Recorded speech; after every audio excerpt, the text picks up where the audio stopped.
Hello friends, आप सभी का बहुत बहुत स्वागत है इस वीडियो में। और आज का जो एक्सपेरिमेंट है, जो प्रैक्टिकल है, वो है बायोलॉजी का। ठीक है, और ये 11th क्लास का प्रैक्टिकल है, जिसमें हम लोग पार्ट बी के बारे में डिस्कस कर रहे हैं।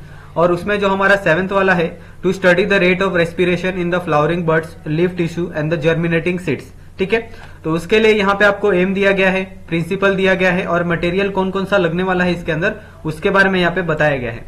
उसके बाद आपको यहाँ पे एक फिगर दिया गया है, यानी आपको किस तरह से इस एक्सपेरिमेंट को अरेंज करना है। यानी अगर आप लैब में जाते हो तो आपको लेबोरेटरी में इस तरह से इस एक्सपेरिमेंट को अरेंज करना है। उसके बाद यहाँ पे आपको प्रोसीजर है कि आपको इस प्रोसीजर के अकॉर्डिंग आपका जो एक्सपेरिमेंट है उसको परफॉर्म करना है। उसके बाद यहाँ पे आपको ऑब्जर्वेशन लिखना है कि आपको इस एक्सपेरिमेंट से क्या ऑब्जर्व होता है। ठीक है, आपको क्या दिखता है उसके बारे में आपको बताना है। ठीक है, तो आप चाहे तो इस ऑब्जर्वेशन को भी फॉलो कर सकते हैं, या फिर आपको जो ऑब्जर्वेशन आता है उसको आप लिख सकते हैं। उसके बाद आपको यहाँ पे कंक्लूजन लिखना है कि आपको इस एक्सपेरिमेंट से क्या समझा। ठीक है, और ये एक्सपेरिमेंट बेसिकली किस चीज के लिए है उसके बारे में यहाँ पे आपको बताना है। उसके बाद यहाँ पे हमें कुछ क्वेश्चन आंसर पूछे गए हैं कि why the rate of respiration is higher in the germinating seed.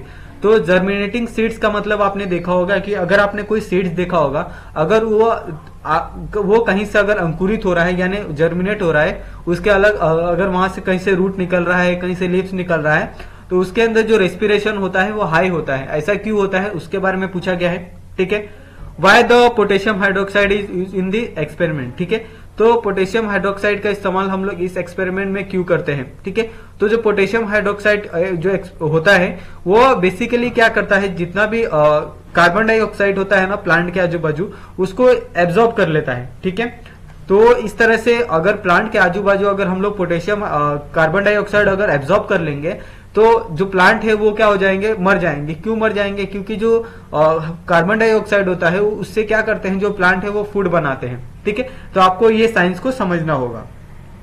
Third है why do the leaves show the negligible rate of respiration in this experiment. ठीक है, तो यहाँ पे जो हम एक्सपेरिमेंट कर रहे हैं उसके अंदर जो लिव्स है वो नेग्लिजिबल रेट ऑफ रेस्पिरेशन क्यों शो कर रहे हैं, यानी उसमें किसी तरह का रेस्पिरेशन नहीं हो रहा है। Which apparatus is use to study the rate of respiration. ठीक है, तो यहाँ पे हम लोग कौन सा apparatus यूज करने वाले हैं study the rate of respiration के लिए, उसके बारे में यहाँ पे आपको बताना है।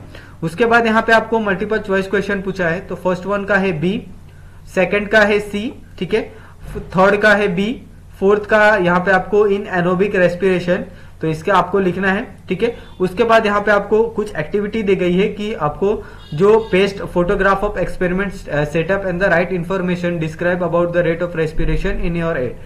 ठीक है, तो आपको खुद के वर्ड में यहाँ पे आपको एक्सपेरिमेंट को डिस्क्राइब करना है, रेट ऑफ रेस्पिरेशन को, और यहाँ पे आपको उसके अकॉर्डिंग फोटो चिपकाना है। ठीक है, तो इस तरह से ये जो 7th वाला एक्सपेरिमेंट था यहाँ पे खत्म होता है। अगर आपको इसके अंदर कोई डाउट हो या फिर किसी तरह की कोई प्रॉब्लम हो, ठीक है, तो आप हमें बेझिझक कमेंट कर सकते हैं, या फिर जो भी आपके डाउट है वो आप हमें इंस्टाग्राम पे भी पूछ सकते हैं मैसेज करके। तो आप सभी का वीडियो देखने के लिए बहुत बहुत धन्यवाद। मिलते हैं नए वीडियो में।